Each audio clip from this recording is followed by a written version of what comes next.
Hello, good morning, students. Today we will read the third lesson from book Discovering Tut. The saga continues. Discovering मतलब खोज हो रही है। टट मतलब कि ये एक इजिप्ट एक कंट्री है, ठीक है, मिस्र जिसको बोलते हैं ना, वहाँ के राजा टट हैं जिनका नाम पूरा कंप्लीट नाम जिनका है टूटनखामुन, ठीक है, उनको शॉर्ट में टट बोलते हैं। The saga continuous. सागा मतलब कि स्टोरी, उसकी एक प्राचीन लंबी सी कहानी। कंटिन्यूस मतलब कि जो लगातार चली, ठीक है। सागा कंटिन्यूस मतलब लंबी कहानी। अब इस A.R. विलियम्स जो ऑथर हैं, अब इसमें स्टूडेंट्स से जिस तरीके से हम अपनी हिस्ट्री के अंदर ढेरों अलग अलग राजाओं के बारे में जिस तरह की स्टोरीज पढ़ते हैं ना, उसी तरह से ये है।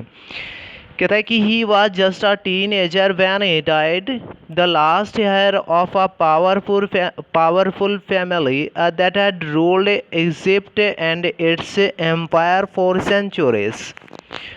He was laid to rest later now with gold and eventually forgotten.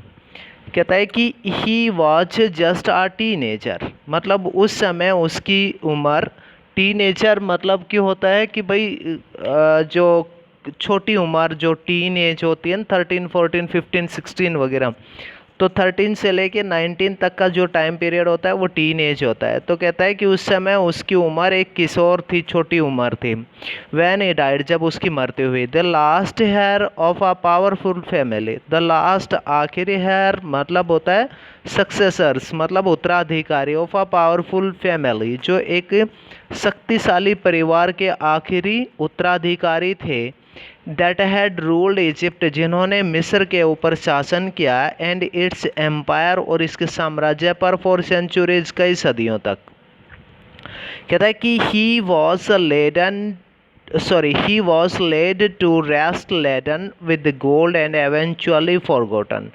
कहता है कि he was laid, उसको लेटाया या दफनाया गया, to rest laden with gold, उसको सोने इत्यादि से लाद कर, एंड एवेंचुअली फॉरगॉटन, और फिर धीरे धीरे उसको भुला दिया गया। मतलब इस ऑथर बताता है कि धीरे धीरे उसको, मतलब कि कहता है कि उसको, उसकी जो डेड बॉडी थी उसको सोने से मतलब कि उसको लाद के और उसको दफनाया गया और फिर उसको भुला दिया गया धीरे धीरे।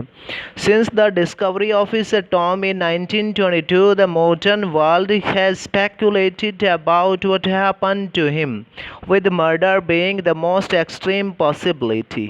कहता है कि since the discovery of his tomb in 1922, और जब 1922 में उसके मकबरे की खोज, डिस्कवरी ऑफ हिज टॉम मकबरा शुरू हुई, the modern world has speculated, तो आधुनिक संसार ने ये स्पेकुलेटेड मतलब अंदाज़ा लगाना, इस बात का अंदाज़ा लगाया, व्हाट हैपन टू हिम, उसके साथ क्या हुआ होगा, with murder being the most extreme possibility, जिसकी अत्यधिक संभावना थी कि उसकी हत्या की गई थी। Now living his Tom for the first time in almost 80 years, Tut has undergone a CT scan that offers new clue about his life and death and provides precise data for an accurate forensic reconstruction of the boy's pharaoh. कहता है कि now living his Tom for the first time in almost 80 years, और अब लगभग 80 वर्षों के बाद पहली बार, कहता है कि टट हैज़ अंडरगॉन, टट को, लिविंग हिज टॉम्ब, उसके मकबरे को छोड़कर टट के शरीर को बाहर निकाला गया। अंडरगॉन आ सीटी स्कैन, सीटी स्कैन मतलब कंप्यूटेड टोमोग्राफी, मतलब उसके शरीर का कंप्यूटेड टोमोग्राफी यानी सीटी स्कैन किया गया। दैट ऑफर्स न्यू क्लू, जो जिसने कि नए संकेत बताए या दिए, about his life and death, उसकी मृत्यु और जीवन के बारे में। एंड प्रोवाइड्स प्रेसिज डेटा, और जिसने उसके सामने नए तथ्य जो है वो आते हैं, for an accurate forensic reconstruction, जिसमें कि बिल्कुल एक्यूरेट, सही, फोरेंसिक कंस्ट्रक्शन, मतलब फोरेंसिक मतलब एक वैज्ञानिक तरीके से जो जो आंकड़े हैं वो दोबारा से उसके आए ऑफ द बॉयश फेराहो, उस छोटे बादशाह के। बॉयस छोटा और फेराहो स्टूडेंट्स ये मतलब जैसे कि हम अपने यहाँ पर राजा नवाब इस तरीके से बोल देते हैं, तो उसी तरीके से मतलब कि वहाँ कहाँ मिस्र में इसको जैसे कि फ़राहो बोला जाता था, जैसे राजा को फ़राहो की संज्ञा दी जाती थी, मतलब कि ठीक है ना, जैसे किंग या फ़राहो वहाँ पर बोला जाता था, इस तरह का कुछ। ठीक है, उसके बाद आगे कहता है कि an angry wind stared up, An angry wind stirred up a ghostly dust devils as King Tut was taken from his resting place in the ancient Egyptian cemetery known as the Valley of the Kings. कहता है कि an angry wind stirred up ghostly, और एक बड़ी तेज सी हवा या झोंकेदार प्रचंड तेज हवा ने अप घोस्टली मतलब एक भूत की तरह, डस्ट डेविल एक धूल भरे राक्षस की तरह, जिसने कि उसको स्टिर्ड होता है हिलाना, झकझोर के रख देना, बिल्कुल उसको झकझोर के रख दिया। एज किंग टट was taken from resting place in the ancient Egyptian symmetry, जहाँ मतलब प्राचीन कहता है कि राजा टट के जो फ्रॉम हिज रेस्टिंग प्लेस, जहाँ पर उसकी कब्र में उसको रखा गया था, in the ancient Egyptian cemetery, प्राचीन मिस्र की जो सिमेट्री मतलब कब्र, known as the valley of the kings, यानी जहाँ पर राजाओं की घाटी के नाम से जो प्रसिद्ध स्थान है, वहाँ मिस्र में, सॉरी एक मिनट दोबारा ध्यान से देखो, मिस्र में जो कि राजाओं की घाटी के नाम से, वैली ऑफ किंग्स के नाम से जो जगह प्रसिद्ध है ना, वहाँ से जो ही राजा टट के और काफ़ी लंबे समय से रखे गए कब्र में रखे गए उसके शरीर को जो ही उठाया वैज्ञानिकों ने या डॉक्टर्स की वैज्ञानिकों की टीम ने, तो कहता है कि एक तेज प्रचंड हवा का झोंके ने उन सबको झकझोर के या हिला के रख दिया। कहता है कि dark bellied cloud had scudded across the desert sky all day and now were welling the stars in cascade gray. It was 6 p.m. on 5 January 2005. कहता है कि डार्क बैलिड क्लाउड्स, और कहता है उसके बाद काले घने रंग के जो बादल थे वो स्कडिड अक्रॉस द डेजर्ट स्काई, उन्होंने मरुस्थल के या रेगिस्तान के आकाश में वो छाए रहे ऑल डे पूरे दिन। And now were veiling the stars in the casket grey, और कहता है कि अब भूरे रंग की जो कास्केट ग्रे, कास्केट होता है टोकरी, ग्रे मतलब भूरे रंग की, स्टार सितारे, वर वेलिंग जो कि टिमटिमा रहे थे।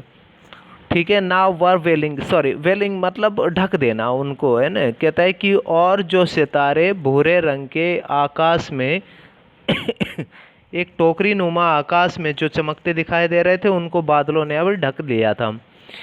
इट वॉज 6 PM और यह 5 जनवरी 2005 की सायंकाल की 6 बजे का टाइम था। द वर्ल्ड्स मोस्ट फेमस मामी gilded had a fast into a CT scan brought here to probe the lingering medical mysteries of his little understood a young ruler who died more than 300 years ago.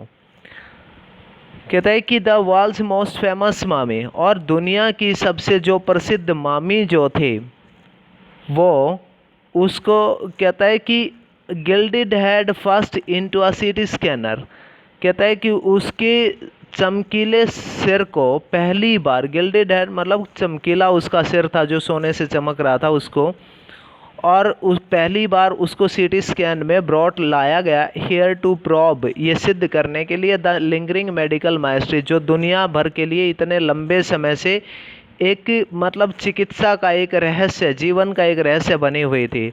Of this little understood ruler, इस छोटे सूझबूझ वाले राजा की जो mummy थी, वो इतने लंबे समय से जो मेडिकल माइस्ट्री बनी हुई थी उसको हल करने के लिए उन सभी ने उसको CT स्कैन के अंदर डाला। मोर देन 3300 ईयर्स अगो, जिसकी मृत्यु लगभग 3300 साल पहले हुई थी।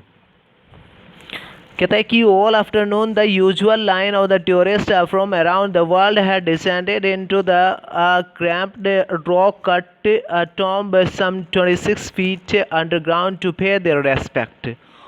और कहता है कि ऑल आफ्टरनून, पूरी दोपहरी तक, the usual line of the tourist, आगंतुकों की या भ्रमणकारियों की या टूरिस्ट सैलानियों की जो लाइन थी वो फ्रॉम अराउंड द वर्ल्ड, जो पूरी दुनिया भर से आए हुए थे, वो पूरे दोपहरी तक वो डिसेंडेड, नीचे की तरफ उतरते हुए, into the cramped rock cut tomb, जो पहाड़ के पत्थर को काट के जो अंदर एक कब्र बनाई गई थी, गुफा बनाई गई थी जिसके अंदर उसका शरीर रखा हुआ था, सभी वहाँ जाते और टू पे देयर रेस्पेक्ट, यानी कि अपने मतलब अपना सम्मान उस राजा के शरीर को या उसकी डेड बॉडी को या उसकी मम्मी को, मतलब वो अपना सम्मान आदर करके और वहाँ से निकल जाते हैं। They gazed at the murals on the walls of the burial chamber and peered at Tut's gilded face, the most striking feature of his mummy-shaped outer coffin lids. कहता है कि they gazed at the murals on the walls, और वो सभी सैलानी, murals होता है भित्ति चित्र, ठीक है, gazed देखते थे, ऑन द वॉल्स जो दीवारों के ऊपर जो चित्र बने हुए थे उनको देखते, ऑफ द ब्यूरियल चैम्बर उस गुफा के कमरे में, एंड पीर्ड और झांकते at the Tut's gilded face, तट के चमकीले चेहरे की तरफ झांकते, the most striking feature of his mummy shaped outer coffin lid, जो कि उस ममी के आकार में जो कफन में जो ढके हुए जो थी वह उसकी प्रमुख विशेषता थी। यानी उसकी सबसे प्रमुख विशेषता क्या थी, जो ममी शेप्ड, यानी ममी के आकार में, जिसका आउटर कफिन लिड, मतलब बाहरी जो लिड होता है ढक्कन, कफिन यानी उस कफिन इत्यादि से उसको लपेट के रख रखा था। उसके बाद कहता है कि some visitors read from the guide books in a whisper, और कहता है कि कुछ आगंतुक या सैलानी उसको गाइड बुक में उसको पढ़ते और उसके बाद में वहाँ थोड़ी सी कानाफूसी करते। अदर्स स्टूड साइलेंटली, जबकि दूसरे कुछ चुपचाप खड़े थे, perhaps pondering Tut's untimely death in his late teens, क्योंकि वो पॉन्डरिंग होता है चिंतन कर रहे थे, मनन कर रहे थे, जो तट की असामयिक मृत्यु, जो उसके आखिरी टीन एज में जो उसकी असामयिक मृत्यु हुई उसके ऊपर वो चिंतन कर रहे थे। और wondering with a shiver if Pharaoh's curse, death or misfortune falling upon those who disturbed him was really true, या फिर उस वंडरिंग हैरान थे विद अ शिवर, और इस बात से वो कपकपा रहे थे, इस कपकपी के साथ हैरान थे, that the Pharaoh's curse death, कि फ़राहो का जो अभिशाप है मृत्यु का वो कहीं उन्हें लग न जाए, और मिसफॉर्चून या दुर्भाग्य फॉलिंग अपन दोज, यानी उनके ऊपर ना गिर जाए, जिन्होंने आके वास्तव में राजा टट की मम्मी को डिस्टर्ब कर दिया, जो इतने लंबे समय से वहाँ एक जगह पर जो लगी हुई थी। उसके बाद कहता है कि the mummy is in a very bad condition because of what Carter did in 1920s, said Jahi Hawass, Secretary General of Egypt's Supreme Council of Antiquities, as he leaned over the body for a long first look. कहता है कि the mummy is in very bad condition. अब कहता है कि जो because of what Carter did in 1920, इससे पहले 1920 में, 20 में, मतलब कि एक बार पहले 1920 के अंदर जब कार्टर नाम के जो कोई साइंटिस्ट थे उन्होंने भी इस मम्मी को एक बार देखा था, इसकी इन्वेस्टिगेशन वगैरह की थी, जिन्होंने इसको बड़ी बुरी स्थिति में छोड़ दिया था। ये बात किसने कही? जाही हवास ने। जाही हवास कौन है? Secretary general of Egypt supreme council of antiquities, जो मिस्र की प्राचीन इतिहास को देखने वाली जो सभा है उसके जनरल सेक्रेटरी जाही हवास ने ऐसा कहा। As he leaned over the body for a long first look. जब कई दिनों के बाद जब उसने उस मम्मी को ऐसी हालात में देखा तब उन्होंने इसको कहा। Quarter, Howard quarter. कार्टर कौन था? Howard Carter. That is was the British archaeologist who in 1922 discovered Tut's tomb after years of futile searching। कहता है कि जिन्होंने मतलब कि कहता है कि कार्टर, हावर्ड कार्टर वो थे, that was the British archaeologist, जो कि अंग्रेज़ों के या ब्रिटिश के पुरातत्व वैज्ञानिक थे, जो पुरानी चीज़ों के बारे में खोज करने वाले थे, जो 1922 में जिन्होंने तट के मकबरे की खोज की after years of futile searching, परंतु उनकी खोज निरर्थक रही। फ्यूटाइल मतलब कि निरर्थक होना, सर्चिंग खोज। कहता है कि और उसके बाद उनकी खोज मतलब इतने दिनों तक उन्होंने, हावर्ड कार्टर ने वो खोज की, लेकिन उनकी खोज क्या था कि एटलीस्ट वो मतलब कि उनकी खोज व्यर्थ रही, फ्यूटाइल मतलब कि। उसके बाद कहता है इट कंटेंट्स दो hastily ransacked in antiquities were surprising complete। और कहता है कि इसके बाद जो भी उन्होंने मतलब इस तरह की खोज की, यानी जो खोज करते करते मतलब लग रहा था कि उनको, हावर्ड कार्टर को, जिसके के प्रयास अभी अथक रहे थे, और उन्होंने 1922 में जो ये खोज की थी, तो कहता है कि वह अपने आप में एक अथक रही थी, वह अपने आप में उसका कोई रिजल्ट उनको मिला नहीं था।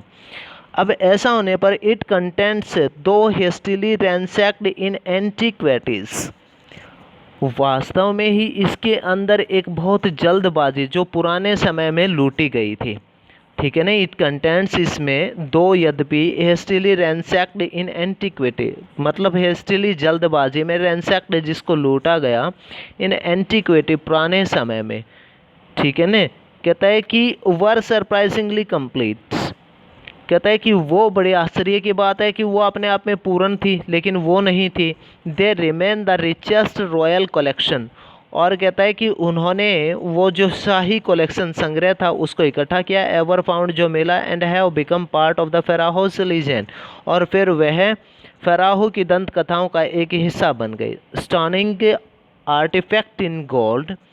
और कहता है कि स्टनिंग आर्टिफैक्ट इन गोल्ड, और मतलब खोज के समय, ठीक है ना, खोज के समय जो सोने की जो स्तंभित करने वाली हस्तकृतियाँ जो थी, आर्टिफैक्ट मतलब कि हाथ से बनाई हुई कलाकृतियाँ, स्टनिंग हैरान कर देने वाली थी। देयर एटर्नल ब्रिलियंस, और उनका स्थायित्व जो मतलब कि ब्रिलियंस, उनकी चमक जो थी, ठीक है ना, हमेशा बनी रहने वाली जो चमक थी, meant to guarantee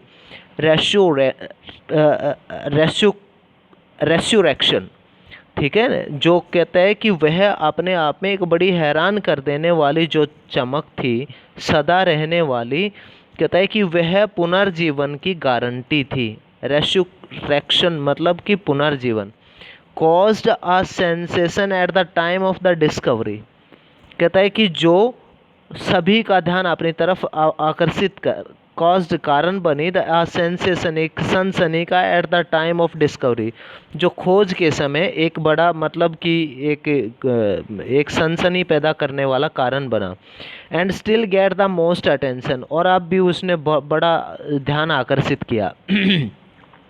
but Tut was also buried with everyday things he would want in the afterlife। पर Tut को आफ्टर लाइफ यानी मृत्यु के बाद भी उसको किन चीज़ों की ज़रूरत पड़ेगी, उन सभी चीज़ों के साथ उसको दफनाया गया। ब्रॉड गेम्स जिसमें शतरंज इत्यादि, आ ब्रॉन्ज रेजर एक कांसे का रेजर, ठीक है, उस तरह इत्यादि, लिनन अंडर गारमेंट्स, और लिनन के कुछ अंडर गारमेंट्स मतलब कि जो उसको कुछ कपड़े वगैरह जो थे वो, ठीक है। Causes of food and wine, sorry cases of food and wine, cases मतलब कि डब्बे वगैरह, ठीक है। और फूड एंड वाइन, शराब और भोजन के, यानी ये सभी चीज़ों के साथ तट को दफनाया गया।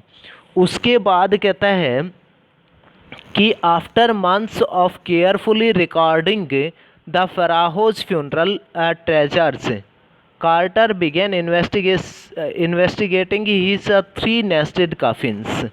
कहता है कि after months of carefully recording, और महीनों भर तक, ठीक है ना, मतलब कि महीनों तक जांच ध्यान से करने के बाद, केयरफुली ध्यान से करने के बाद, फ्यूनररी ट्रेजर्स, जो फराहो का दफन किया गया जो खजाना था, Carter began investigated his 3 nested coffins. तो कहता है कि कार्टर ने उसके 3 जो उसके कफिन थे, उसके बाहर के कवच थे, उनकी जांच करनी शुरू कर दी। ओपनिंग द फर्स्ट, पहले को खोलने पर, he found a shroud adorned with garlands of willows and olive leaves, wild celery, lotus petal and cornflowers, the faded evidence of a burial in March or April। कहता है कि पहले को हटाने के बाद, पहले कफिन को हटाने के बाद ही फाउंड, उसे मिला, अ शोड एडोर्न्ड, कहता है कि उसे एक कफन मिला, एडोर्न्ड होता है सुसज्जित होना, विद गार्लैंड ऑफ विलोज, जो कि सूखे हुए, मतलब विद गार्लैंड ऑफ विलोज मतलब सरकंडे इत्यादि के फूलों की माला से, एंड ओलाइव लीव्स, और जैतून के पत्ते, विल्ड सेलरी, जंगली अजवाइन, लोटस पेटल और कमल के पत्ते, एंड कॉर्न फ्लावर, और मक्के के फूल इत्यादि से सुसज्जित कर रखा था। द फेडिड एविडेंस, जो धुंधले पड़ चुके सबूत इस बात के थे, ऑफ अ ब्यूरियल इन मार्च और अप्रैल, कि उस राजा की डेथ या उसको मार्च या अप्रैल में ब्यूरियल मतलब दफनाया गया। When he finally reached the mummy, आखिरकार जब वो मम्मी के पास पहुंचा, दो यद्यपि ही रैन इनटू ट्रबल, तो उसको और समस्या हो गई। The ritual resins had harden, क्योंकि जो रिचुअल रेजिन्स, जो उसके ऊपर ठोस जो मतलब चिपचिपा पदार्थ, रेजिन्स मतलब हो जाएगा ना कि भाई जो कठोर जब पदार्थ जो था, हेड हार्डन, वो काफ़ी कठोर हो गया था। सीमेंटिंग, इतना कठोर सीमेंट की तरह, touch to the bottom of is solid gold coffin, कि उसको मतलब उस ठोस सोने के ताबूत के साथ जमा दिया गया था। No amount of legitimate force could move on them, और कोई भी किसी भी तरह का बल या ताकत, लेजिटिमेट फोर्स मतलब उचित ताकत, उचित बल जो था, वो कुड मूव देम, उनको नहीं अलग कर सकता था। कार्टर रोट लेटर, इसके बाद कार्टर ने लिखा what was to be done, और कहता है कि what was to be done, इसका क्या किया जाए। ठीक है, बस स्टूडेंट आज के लिए इतना ही करेंगे हम। Thanks students.